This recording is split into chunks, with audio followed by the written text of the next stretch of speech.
Welcome to the Young Film Academy podcast, the essential podcast for teenagers looking to make their way into the creative industries. I'm Amelia Sciandra, and I'm joined by my co-host, Daniel Allen. Hello. Hello. How are you doing? Yeah, good, I think. Yeah. Tired, but good. So yeah. I think that's a good place to be. Trying to keep warm in the chilly weather that we've now Oh my God, yeah. Perpetual star gotten into in London. Yeah, I know, it's a bit miserable. But you know what's not miserable? Us. We're the opposite. And our guest is the exact opposite of miserable. She is what a tee-up. What a tee-up. Truly a ray of sunshine and a prolific creator, I would say. Yeah. We are speaking this week with Becca Hirani. She is a producer and an actor, coming to us from her entertainment company, EMRJ. And she's going to talk to us about what it's like to produce films and maybe a little bit about, riding that line between actor and producer. Amazing. Which I'm very excited about. We have actually worked together on a couple of movies, but in both capacities. Actually, I've worked with Becca as a producer and as an actor, and can vouch brilliant on both fronts. So, yeah, we're very lucky. Without any further ado, welcome to the podcast, Becca. How's it going? Oh, thank you so much for having me. Yeah, really good, thank you. Nice to see you both. Oh, lovely to see you. So, and where are you coming to us from? I think that's always a great question to ask. Where are you podcasting from today? Oh, I'm from Manchester, sunny Manchester in the northwest. Oh, lovely. Yeah. So yeah, I've lived up here for a few years now. So most of what I do operates from here. Very cool. That's great and very important because I think a lot of people in general, but probably young people too, view the film industry as super London-centric. But we are going to be talking to you where you'll prove us wrong. So that's really good.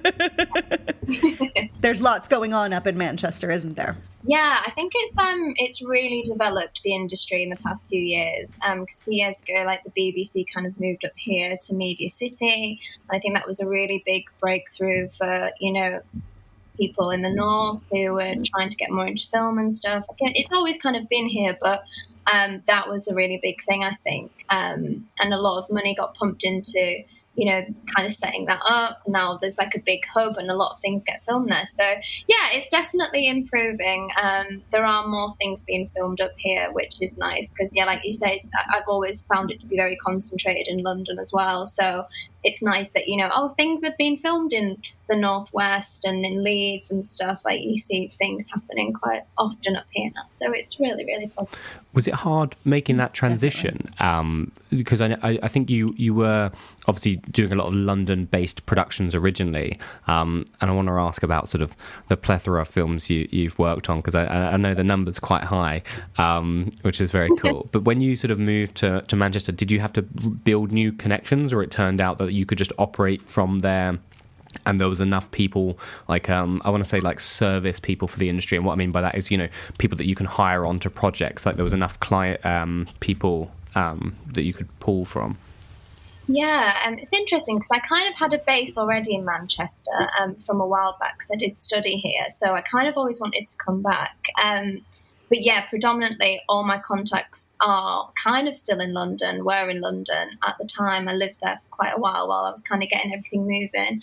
But I kind of found that with the shoots that I was particularly involved with, like we weren't necessarily always shooting in London. We would be away on locations and things like that. And, there was always crew involved from different areas of the country, freelance. So it kind of started to not really, I didn't feel like I really needed to be in London. I did still go often for meetings and see people that I've forged good, relationships with, like work-wise. But yeah, there was, I think it was an easy transition. And if anyone was, wanted to do it or thinking of doing it, I would say give it a go because it's, there's a lot of people here. You can integrate. There's a lot of networking stuff going on.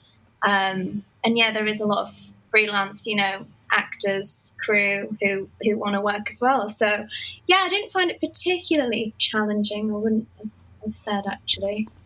Not as tricky as you'd think, maybe. And maybe that transition anything to do with kind of your own transition and kind of how you're approaching the work as a producer, moving into sort of doing it on your own. Can you talk a little bit about sort of how you began your first organization, Proportion Productions, and now you're into EMRJ, how that kind of trajectory took place? You can start with a mermaid film if you like. I thought that would never get brought up again. You don't have to go to the Now we must hear about it. Okay, so yeah, like basically, I just moved to London on a whim. I'm from the north anyway, so I moved to London years ago now. Originally, just to kind of explore acting. That's what I really wanted to get into. So I kind of went down with this idea of I've got a few friends there. I'm just going to stay with my friend. We ended up sharing a room together for like 6 months because I had no job or nothing really. I was just going there like, I'm just going to see what happens. And I met Scott, who I have kind of formed Proportion with. And he just kind of really put the idea in my head of we can make our own stuff because he was an actor as well. And it was like, why don't we just make our own projects rather than wait around for people to hire us? We'll just do it ourselves. And obviously the first few were a complete disaster. The first few projects, one of them was the mermaid one. But that's how you learn, isn't it? We were just having fun and we were like, let's just try and do something. We were so proactive and we really wanted to kind of make this into something. So from there we kind of grew, made a few films. Obviously I was still based in London. And then when COVID happened, it was just a personal decision really to move back up north. I wanted to just reroute myself back to my roots, be closer to friends and family I had here. So yeah, I just moved. And then as time kind of progressed, I don't know, like I kind of wanted to do different things, different projects, kind of wanted to do things that were maybe a bit higher budget. So it felt like a good time to sort of rebrand and start this new company while I was up here with a view to try and film more shoots up here with Northern crew and stuff as well. So that's how it kind of happened. Very cool. I wonder how many films in total, Becca, have you worked on now? Do you know the number, or is it too many to count? So I think I've produced about 65. Wow. So, wow. Yeah. And I've got more coming up. So yeah, this is quite high. And not all of them are obviously things I'm proud of, but yeah, no, there's been a lot. It's been a lot of learning. What would you say the biggest lessons are? Obviously, working on that many films, I almost feel like you must see the process in a slightly different way. I think it's easy to maybe glorify certain aspects of the process when you're only doing one project every few years.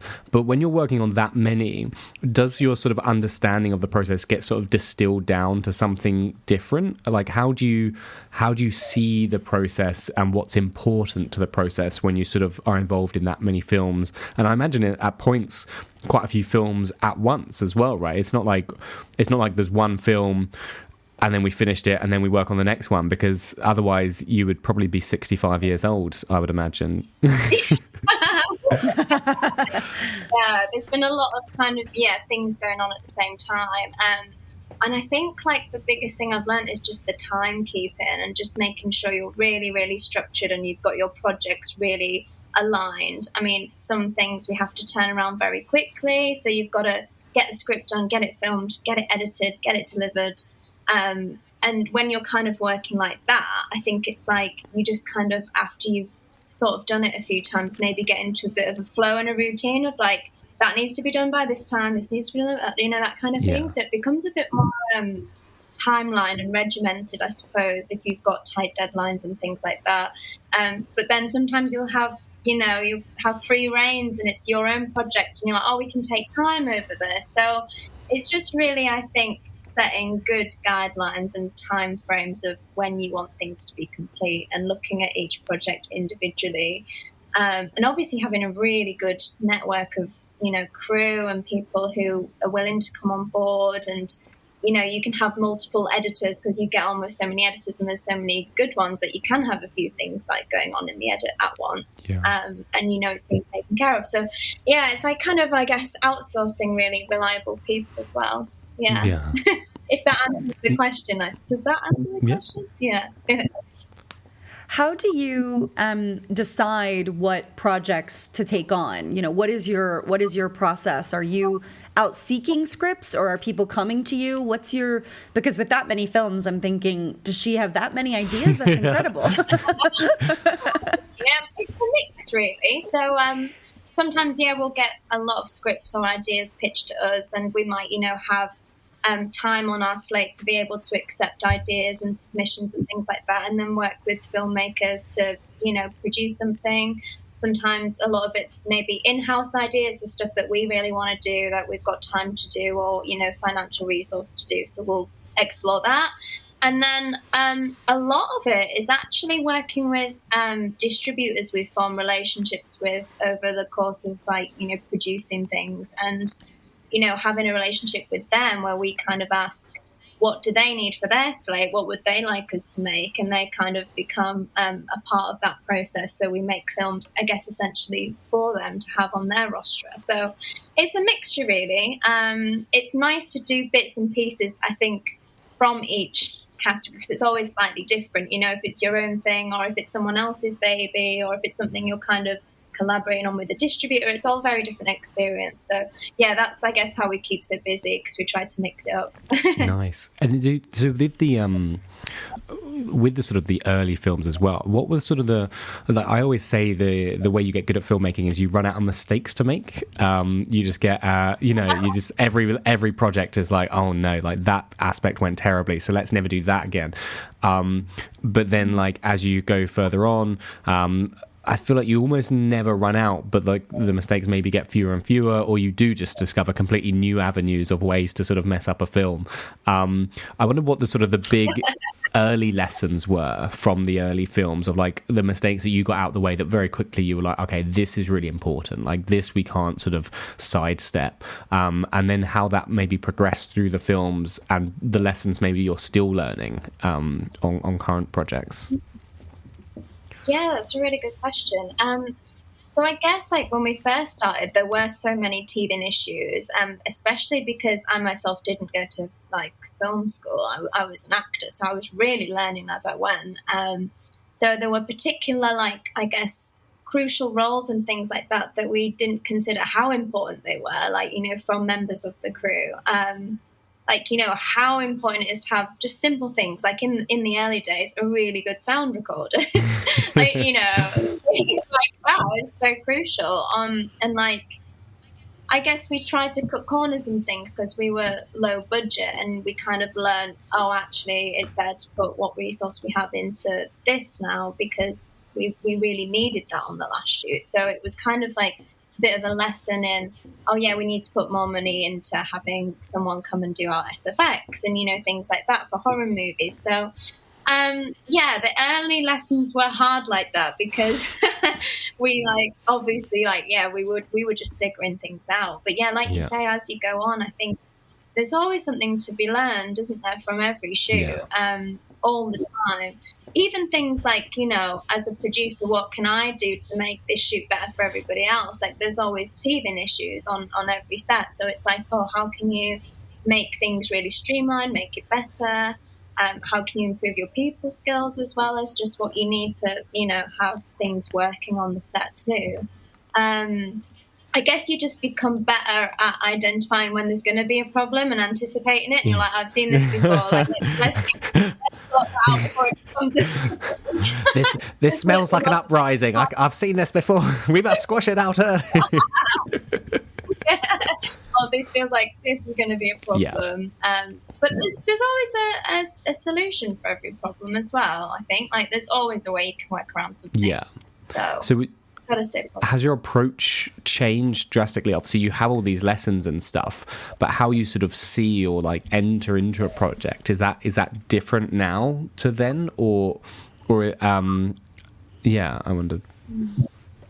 Yeah, I think now I do try to make sure we've got enough as much as we can have prep time, because back in the day we would try and do pre-production in like a matter of weeks, and it was just so difficult for everybody involved. So I think the more time you have in the beginning now is so beneficial to obviously what you're going to have on set, and that is a big lesson I've learned, because obviously with tight deadlines you think, oh, we just need to shoot it like as soon as possible, but you give people more time in pre-production. I've found that that's a really good, valuable thing, and that's what I try to adapt more now, I think, in my timeline structures of projects. Yeah, for sure.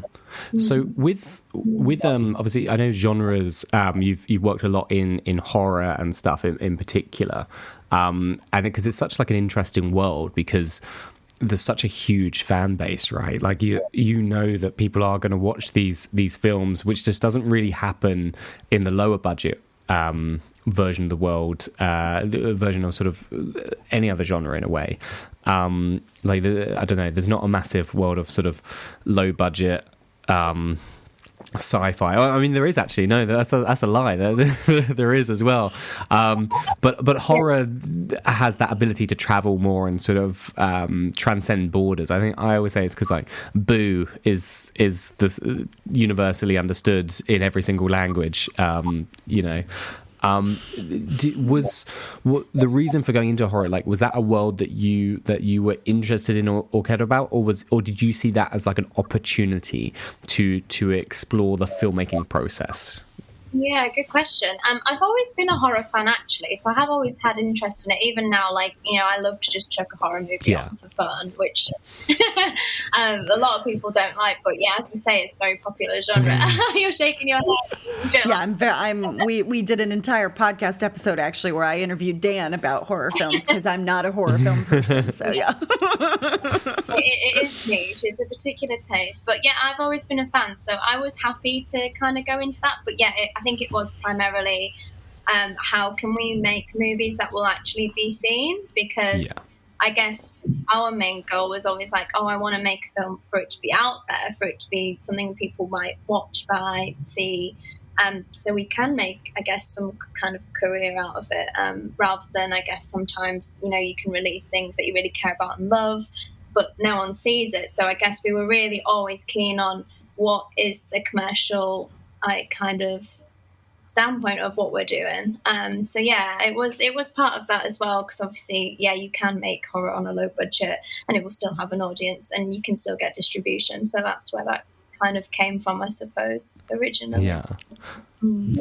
Across your very deep CV of 65 films in what, based on your appearance, is like 2 years. You seem so very young. Do you have a favorite? Is there one that has stuck with you across the years? Oh my gosh, that's a really tough question. I have a few favourites for different reasons. One of them I'm really fond of, actually, is one that Dan directed, Unhinged, because I felt like our experience on that was so nice as well. I was going to say there's a correct answer to this question. I got that first. No, I really liked that one. Because I think, I guess when you've been involved in it, it's kind of the experience you had while you were making it as well, isn't it? So it's like, oh, what was the best experience, but what are you most proud of the outcome of as well, like how it finished up. So there's that one that I always really think of fondly, because I think that was one of the earlier ones we did where I was like, oh, this is really good, and like I really had a nice time making it. So that was a good one. And probably some of the later ones, because I guess we had a bit more budget. The Monster Beneath Us is the one we've just been working on, which isn't out yet. It's nearly done. And that one is like, it feels really special to make. It feels like it's a next step, that sort of thing. And again, the experience of filming it was just so fun. So I think that one's going to be a tough one to beat, just from my own personal connection to it. How do you see that as like, because I personally love the idea of sort of, always wanting to grow and stuff like that. When is the opportunity? When do you see as the right time to try and take the next step? Or do you see every film as trying to make it better than the last? Or do you? Yeah. I wonder how you sort of come at a project from that sort of perspective of wanting to be the best producer, I suppose, that you can be. Yeah, no, cool. Good question.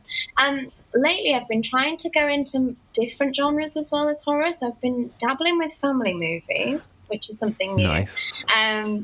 Yeah, and just other things. I've got a couple of action things coming up as well. So I guess that's like me kind of going, oh, this is a new challenge now, and trying to maintain a quality going forward that is better than the last, I think, or that at least meets it is important.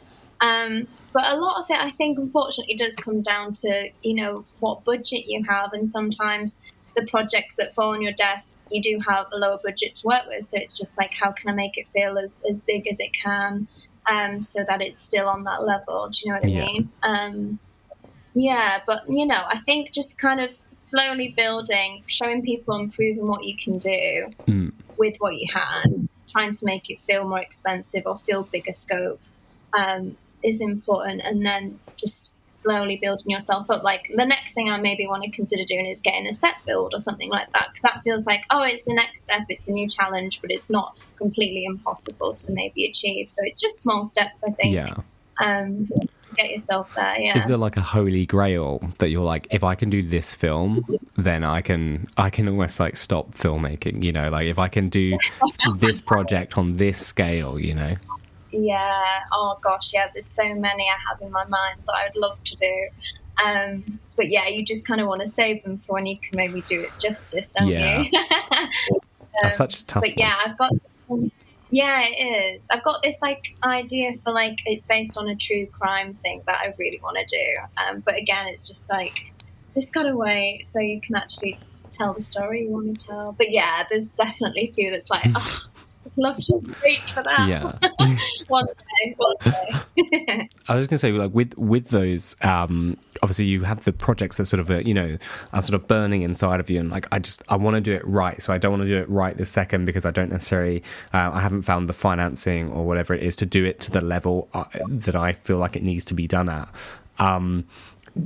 Does that mean when you work on sort of lower budget things, do you have to manage expectations? Do you have to manage your own passion for the project? Like, can caring loads, like your whole, I'm thinking about staking your whole sort of emotions into a project, can that be detrimental? Like, is it better to be slightly removed and then feel really pleased when it goes well?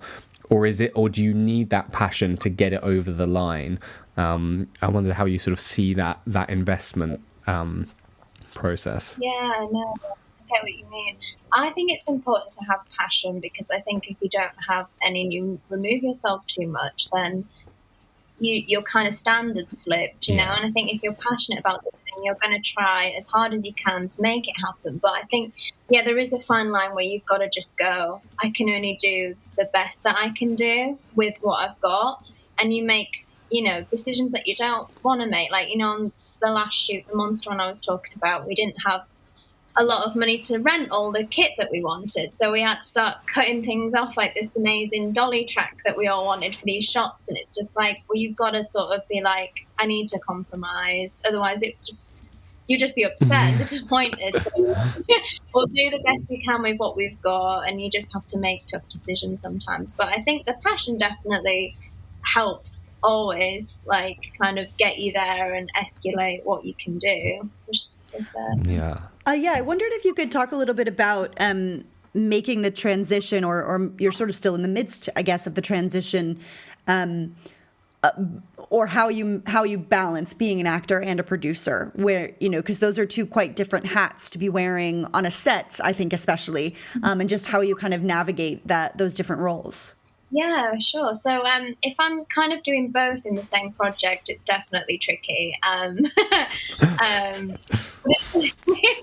think, again, it's down to having just a really good team. So a director you really trust, having a good production manager or co-producer, so that, when you do get there, you've all done so much prep for it that everyone can just go and do their roles. You can kind of be left to do the acting, just get involved when you need to. But you just really trust people that you're working with. So it's just that trust, isn't it? And finding, I guess, people that you really resonate with creatively. Everyone's on the same path. Like, it's hard to sometimes get that, I think. Like, so everyone's totally in sync. So I think that's super important. But then It's also nice, to go off and be a producer and just produce something and not be involved in the acting, and just, be involved from the very, very initial concept to seeing it released. And then it's nice to freelance act and go on a set and just do your thing and then, go. And you kind of have a nice understanding, I think, if if you're producing or if you're an actor, knowing what both roles are like. So when I'm on set as an actor, I really understand what the production's going through. So I think it can kind of help you in a way. If you have different skills, as a filmmaker, you can kind of appreciate what everyone's jobs are and just be a better person to work with, I think. Yeah. Yeah, definitely. I think we talk, many people in this industry are slashies, they're actor / producer, writer / director, director / editor. Yeah. And I think, we've seen and we've talked about on numerous episodes that just knowing what it is like from the other people's perspective on the production is so helpful in everybody's approach to the teamwork and the collaboration. Oh yeah, 100%. I think it's so important. I've tried to wear, as a producer, lots of different hats, because I think it is so important. I've done the second AD and I've done first AD and I've done a bit of directing, done all the roles, edited. So you really do. I think it's just so important to know what everyone's going through, and you then learn the best by having stepped into that role, even just briefly, just so you're like, okay, I get what you're going through and I get how crucial you are to the team. It's just great, isn't it? Because I think otherwise you don't fully understand unless you've really gone there and tried it yourself. I know we talked to a producer before, actually. I think it was like a year or so ago, talking about the creativity involved in the process itself. Because I think there's misconceptions about producing being this sort of very purely sort of methodical, it's almost the mechanics beneath the creative side of thing. But I think you and I both know that that's just not the case, and the amount of creative problem solving that you have to do all the time on a daily basis, with sort of crisis aversion, finding solutions to on-set problems. And I didn't know if you had any good sort of anecdotes or that you maybe can talk about loosely, if you can't go into specifics of creative demands that were made of you where you had to figure out solutions because seemingly everything was sort of going kaput, as it were. There's always those, I find there's always things that go wrong just before shoot, in the run up to shoot, during the shoot, after the shoot, it sort of never stops. Always. Yeah, and I think a lot of people don't see what's going on. So I think if you're doing your job well as a producer, most people don't know that these things have been happening, because it should just run smoothly, and it should be like, oh, that happened, I didn't realize, because it's solved.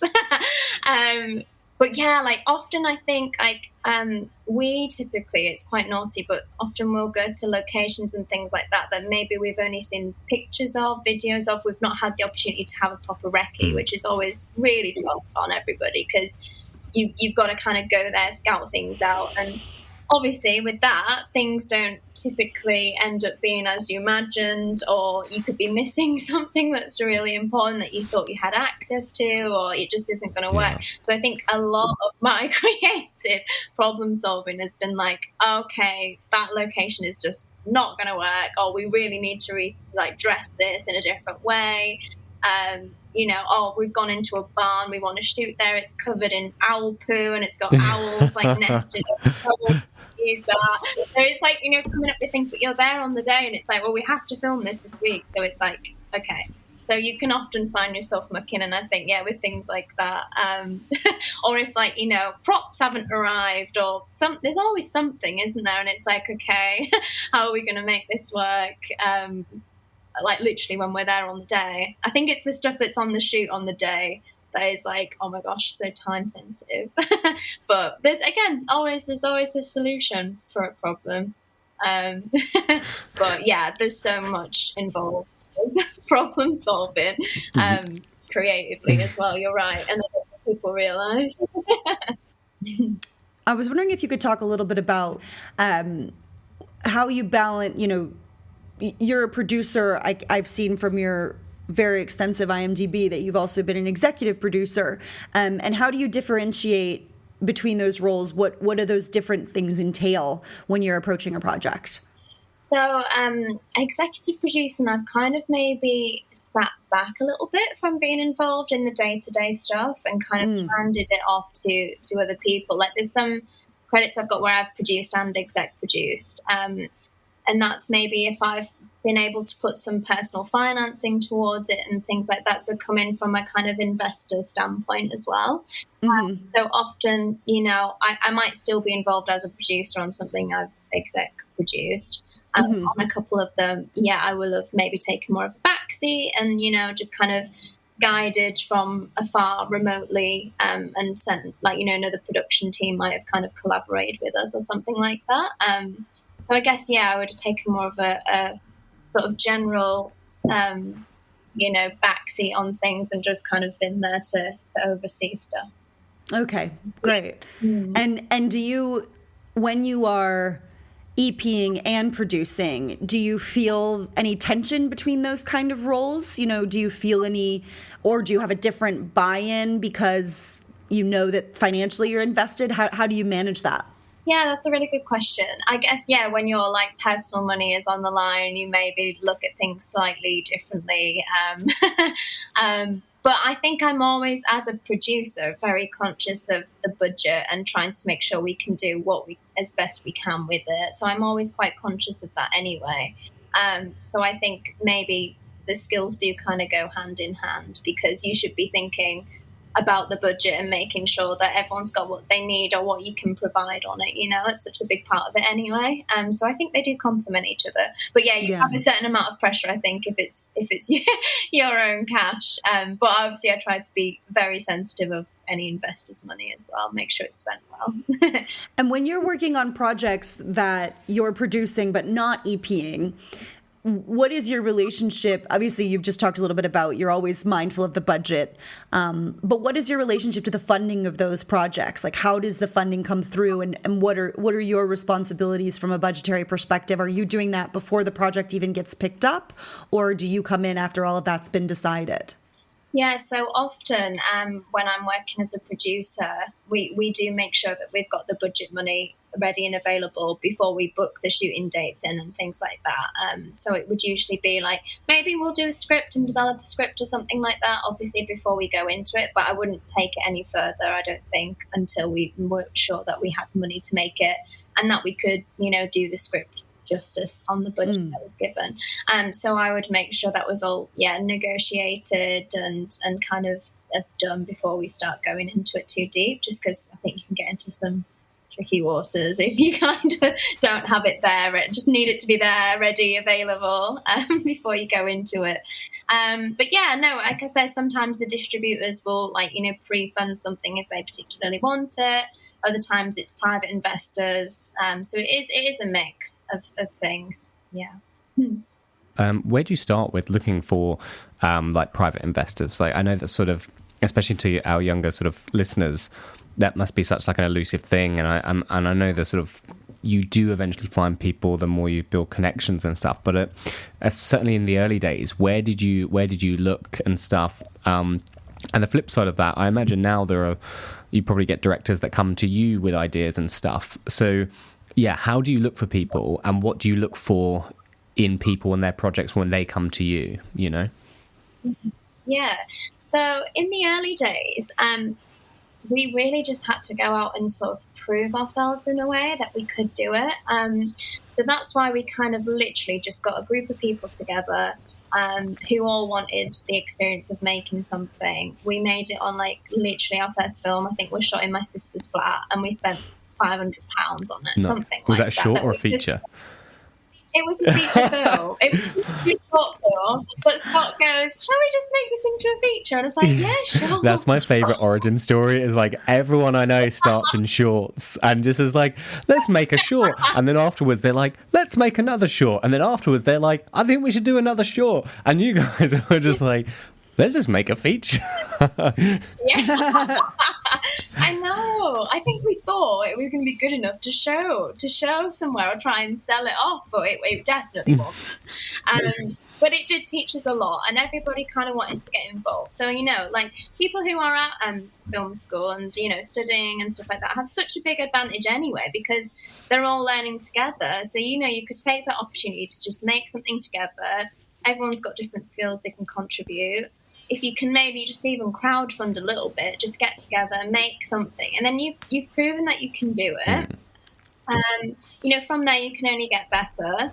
So we just kind of kept going with that, and each time we tried to improve something. And we met people along the way who were like, oh, I really like your passion, your enthusiasm, and then we're willing to put actual financing in to do something properly. So that's how we started.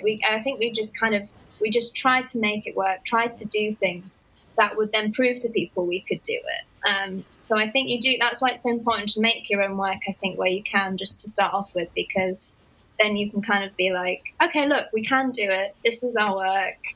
And then you might get, just even friends or family might be kind enough to help out just in the beginning, or you can save up yourself. That's what we did, and just like put it into doing our first few projects. And then once we felt something was good enough just to showcase to a distributor, we did, and then it got distribution. So it was like, from there, it just kind of went. So yeah, I think it is tricky. It's so tricky to get funding. That's always the really, really tough thing. But I think it is good to, just as a starting point, make your own stuff and just show people what you can do. Because from there, you don't know who you're going to meet, you don't know who's going to see it. And you can kind of maybe get somewhere with that, especially if you can chuck it on some festivals, something like that. You don't know who you'll meet. So yeah. And it's hard though. It's so the flip side, obviously, you sort of slowly, you are delivering stuff that people do want to see and they do want to distribute, and you're sort of getting more and more of a grasp on that. So I wonder then, the flip side being, if you have a director that comes to you and says, I've got a great idea for a project, with everything you've learned, what is it that sticks out and doesn't work? And is it stuff that you sort of figured out as a producer when you're pitching stuff that you're looking for then in other people's things? Or does it just become a matter of is this a project that I can get passionate about? So it's not even about the success or how good a project is so much as is it something that you can emotionally connect with in a way? I think I can personally look at it from a business standpoint as well. So if someone came to me, I've had a couple of good pitches recently, actually. So someone's come to me with a really nice looking, pitch pack that includes what locations they want to use, outline of the story, some imagery, characters, all that kind of information.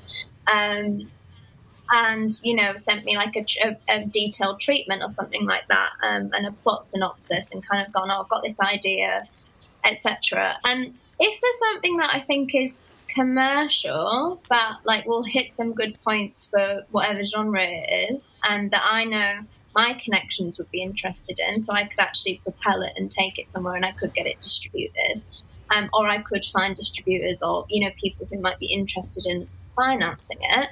And yeah, I'm definitely keen. But I think for me it is important to have something that hits a commercial note, because if you're going to put a lot of time and energy into something, you want it to kind of, get a release or go somewhere. That's my kind of personal goal with it anyway. And I guess sometimes, if it's unrealistic with a low budget and there's too much happening and it's not contained enough and it seems impossible, I maybe suggest giving them some notes if they're open to it, and tweaking things if there's some bones to it. Which sometimes people are happy to do. Obviously, sometimes they're not, and they're like, "This is what I want to do," which is fair enough. But I think having something that is, ticks a commercial box in a way, I think is quite important to do and think about when you're producing something. When you're finding those collaborators, whether that's a director or whether you're crewing up and stuff, I wondered what sort of the green flags and the red flags are in finding those collaborative partners or even just crew in general. What do you look for that makes someone a good person to work with? I think somebody who proves themselves is hardworking and maybe goes above and beyond what I was initially expecting of them, that can really stand out. If someone's trying so hard that they are surprising you and excelling in things, or they're like, you know, recently I've worked with some really good directors who, you know, are really getting involved with the post-production process and being very proactive and things like that. And often for me, I've usually been the one having to drill that and kind of get it moving, keeping people focused, giving notes and things like that. And I found sometimes the directors tend to just sort of disappear after they've in a puff of smoke. Yeah, but like, you know, people who really care about what the final thing is going to be, that's been quite, you know, telling for me, that they're like ready to look at something in a bigger scale and really like kind of go for it. And they are passionate about being a filmmaker and all areas of it, not just being on set and directing and then going, okay, that's me done. Like, you know, I think I want somebody who is really involved in all elements and will get actively involved in pre-production and things as well, you know. So just talking from a director's, you know, kind of way, I think someone who impressed me is someone who will go a little bit above and beyond. Obviously not expecting crazy things from people. Turning up outside your house at like 3 a.m. It's like, Becca, I've got an idea. I have so many ideas. No, but, I got the train to Manchester. But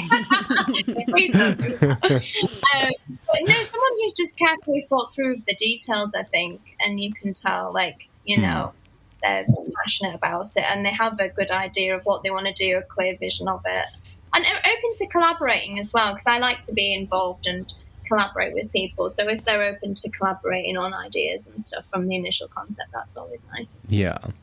I know there's a lot of talk at the moment. Like, it used to be that you could almost, this is with like big production companies, you could like pitch an idea, like just a concept, whereas now there's almost that expectation for it to be at script stage already, just because almost the barrier to entry is so high, that no one's going to pay you to write the script anymore in most instances, unless the studio is just actively goes out and finds a writer and then they're like, we would like to pay you to write this.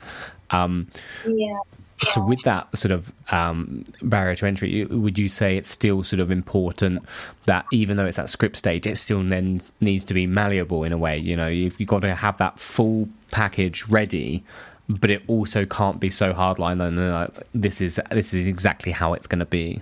Yeah, I think like you'd have the best chance of something getting picked up if you're open to being slightly flexible with it, or open to, because you're always going to get people who want to give notes or feedback and things like that, especially if they're going to take it on. So yeah, I think being open to adjustments is quite key. Even with like my own ideas and scripts, you know, you have to kind of list, if someone's going to come on and collaborate with you, you have to take their opinions and things into account as well, I think. So yeah, it's important. When you are thinking about what it means for you to be a producer, what do you feel are the, because we're talking now about what you look for in your collaborators, but from a personal perspective, what do you feel like are the qualities that you have grown and honed that make you a good producer? What do you need to be able to do? Because I know for a lot of people, the idea of producer is quite nebulous. And like Dan said, it sometimes doesn't feel like it's a creative role, but obviously it is. So what kind of skills and practices have you honed over the years that you think have been helpful? Yeah, I think being able to pick up on what is working in the market is really important. Like, you can just do that by doing your own research on IMDb and things like that. Like, what are these distributors kind of releasing? What is popular? What is trending? Like, that's all really important because, like I say, if you want to make something that I think is going to be picked up in some way, even if it's with a small distributor, it needs to hit certain things.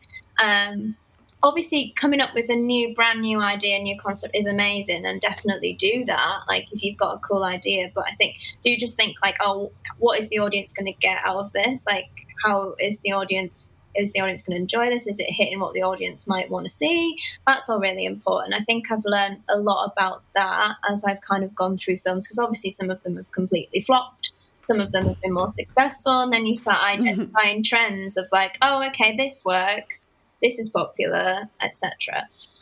So I think maybe that's just come from experience, but something that I think maybe not a lot of people consider sometimes, and I think it is important if you're going to look at it as a business. And something that you want to keep continuously working and doing.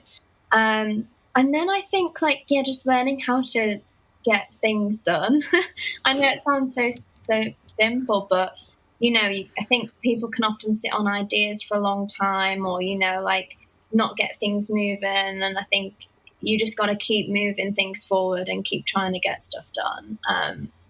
So, like, I would like to, I mean, if I was going to pitch myself to someone to get funding to make a film, I would probably be like, look, I can get a project delivered to you and done within a year or within 9 months, and you will have something. Especially for investors, they need to get their money back, don't they? If they're like, so you need to be able to produce it and get it done and get it made as well. I think that's maybe a couple of things I've kind of honed in on over the years.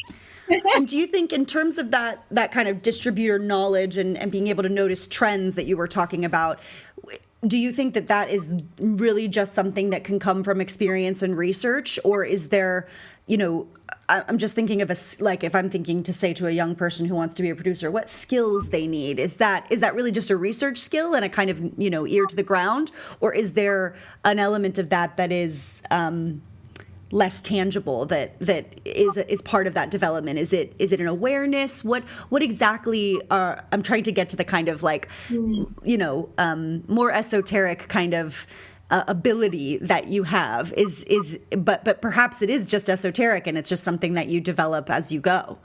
Yeah, I think it is something you develop as you go. But, you know, when we started, we didn't know what we were really doing. So it was all research based. So to get yourself going, I think, you know, anyone can research it, but I think you've got to also have a passion to want to do that and identify things and be like, oh, look, I want to make stuff that is going to be sellable. Like, if you're going with that aim, I think then you can kind of, you know, just go and just do your research and, like, you know, see what's happening at film festivals, what's coming out, all that kind of stuff. You know what the big Hollywood movies are doing, you know, often, like, you know, I did a film about a nun when The Nun was coming out, and there were so many, like, horror films about nuns, but they were all popular. Because it's like, you know, just, that's a really silly example, but, you know, something like that was trending, and we've gone through things like zombie films and witch films. Totally. You know, like, there's always something that, like, people are intrigued to see at that particular time. So you can definitely do your own thing and make things really original.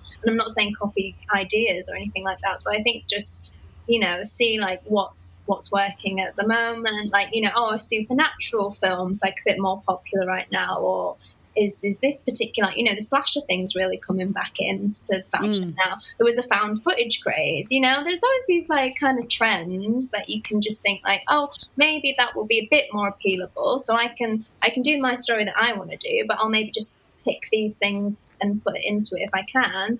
Sure, it's got some commercial taste. I was going to ask if you try to sort of adapt your ideas to the trends, or whether you use the trends as sort of a jumping off point entirely, or does it change project to project? Yeah, a bit of both, I think. A bit of both, because often, like, you know, I might get asked by a particular sales agent or a distributor or an exec producer, like, oh, I want to make a film about this. Like, I want this in it and this in it. And you're like, okay. So then you obviously have to creatively use that to, like, make a story that you think is cool and, you know, that you can get behind, but include those things. And then other times, like, I keep using the monster film as a reference, but that's just because it's the most recent one, so it's in my head. But we really wanted to do, like, you know, a gothic Victorian horror film.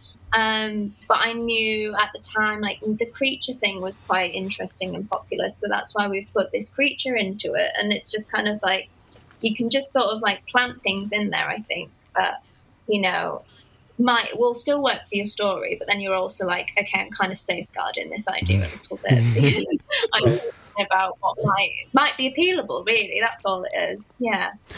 Have you found as well, as you've sort of worked your way up through the industry, I know we were talking a little bit about this actually before we started recording, we've seen, like, an amazing transition as there's been more pushes for women in film with our sort of students. It's now there's more female students at Young Film Academy than male students.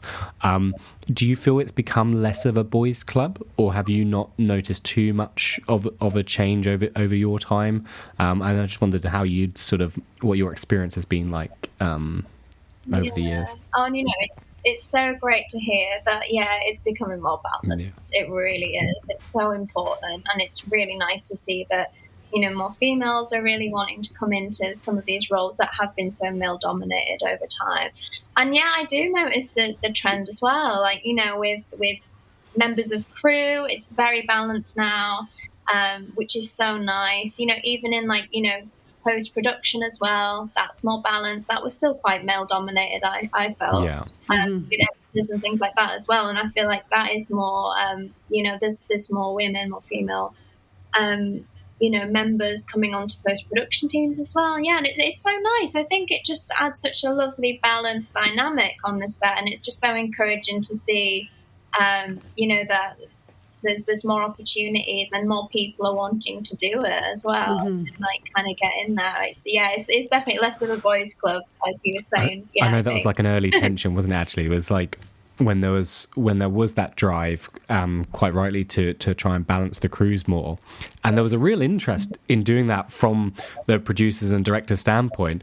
But then you'd put out the call, and you wouldn't get the responses from women. Like you couldn't do it even if you wanted to.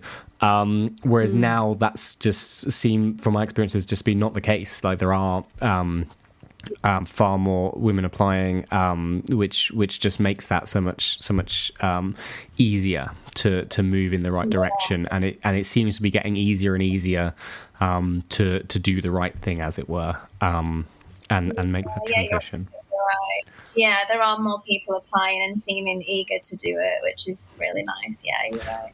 Amazing. So, Becca, we always generally wrap up with these two final questions. The first one, as you know, is what were you up to during your teenage years that best prepared you for what you do now? If you want to incorporate acting into that, obviously you're welcome to. And then what advice would you give that teenage Becca? Is maybe going to the movies and working out how to get there. Yeah. Oh, yeah. In my teenage years, I was very focused on doing acting, dancing, singing, that sort of thing. And I don't think I really knew where things were going to go. But I remember I was just always so keen to do it. And I used to always, try and be in things, try and do as much as I could, all the school stuff that you can get involved with, all that kind of thing. And a lot of people turn their nose up at doing this sort of career, don't they? Which is unfortunate. I think, family, friends and things like that are always like, oh, you're going to do acting at uni?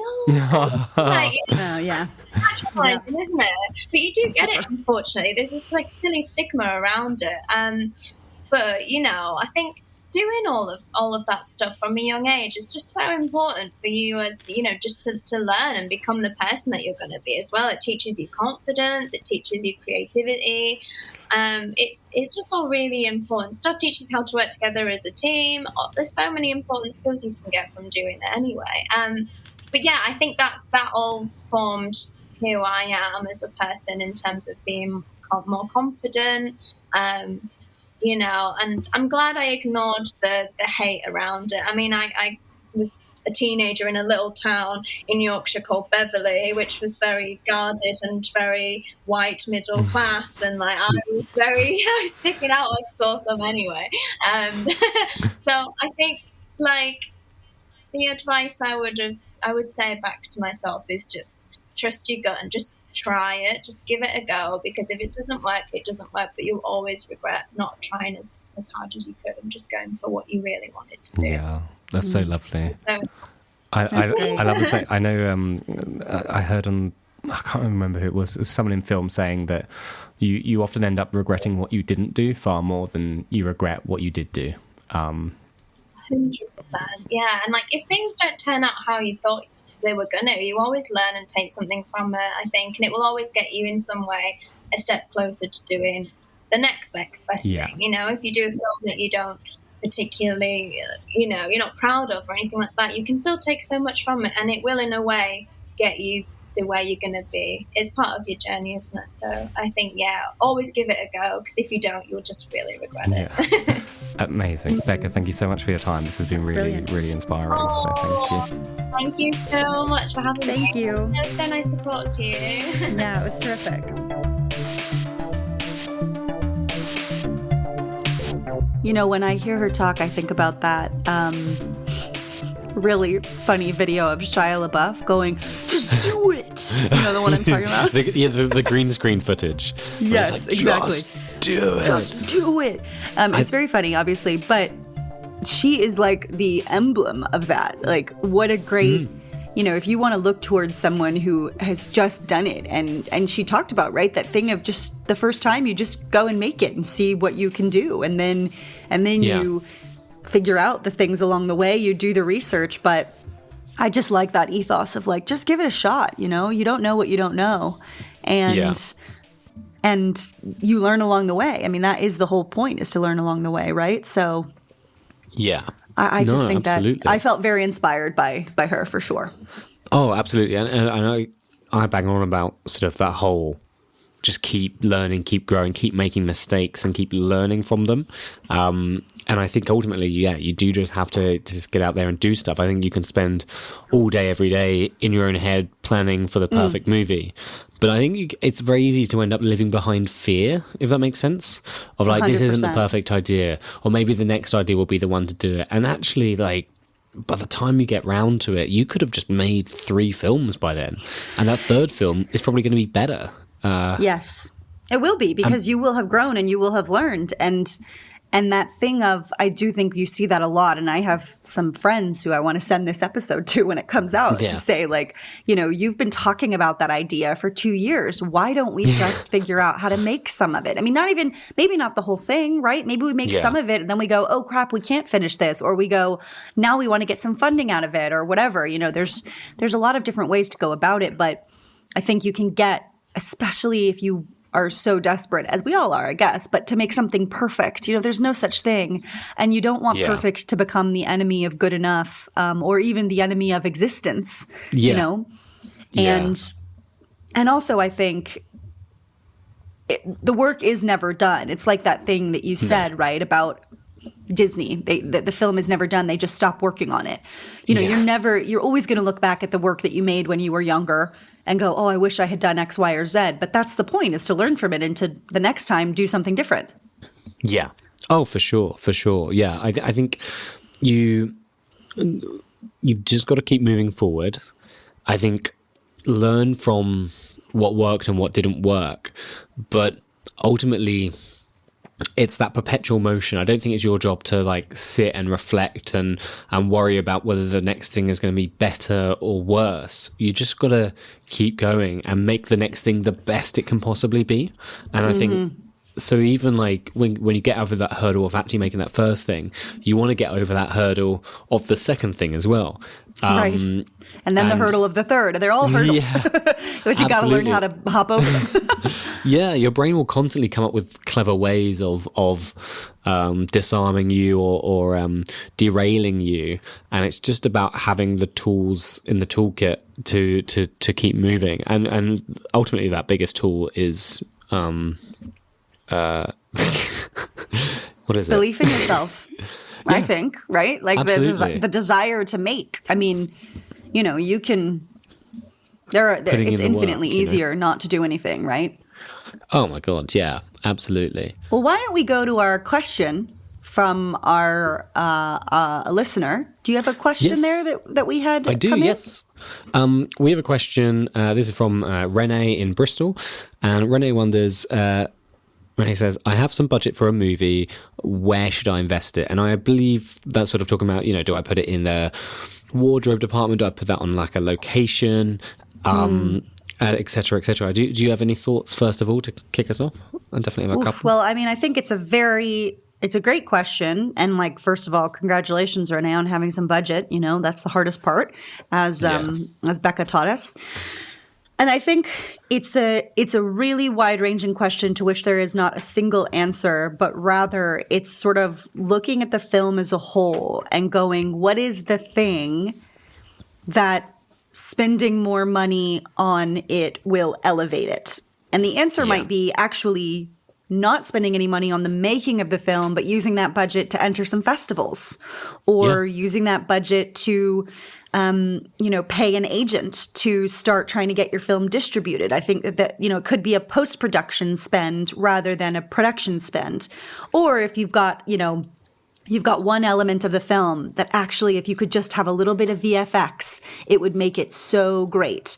Then you think, okay, well, we'll put aside that budget for a VFX person, or you think, man, maybe you're doing a period piece and you think, actually, we could do it with costumes we buy, but it'd be better if we could just have a costumer who really knows what they're doing. So you put the budget there. I think it depends on your film and where you feel that budget would be best spent. Would you agree? Yeah, absolutely. I think it's about working out what that thing that's going to elevate this particular production, Right. And so there could be 20 different answers to this question, we could always easily be like, well, just don't scrimp on sound and bits like that. If you have limited money, then what you might want to do is not spend it all on, say, location. You might want to be a bit more resourceful about the sorts of things you can get for free. You might want to ask around and find the coolest place you can. So think about where maybe you don't need to spend money. Now, if all you have is a white room, white walls aren't very good, but I'm sure that you can find a location that's more interesting than a room with just white walls, because I think you're just going to struggle to make the cinematography pop and anything really pop if it's just all white walls. So try and be resourceful with what you have. Maybe make a list of the things that you actually have access to, and then maybe try and identify what the holes are in your list of like, oh, I don't have this or I don't have that. And that's what you put your resources into, just so the whole film can sort of go to that next level. Yeah, it's almost like going at it backwards. Yes, exactly. But yeah, that's what I would say. But wonderful question. Thank you for sending it in. Do send your questions to podcast@youngfilmacademy.co.uk, and we hope to answer it on a future /relevant episode, which would be great. Thank you so much for joining us this week, and we look forward to seeing you on another one.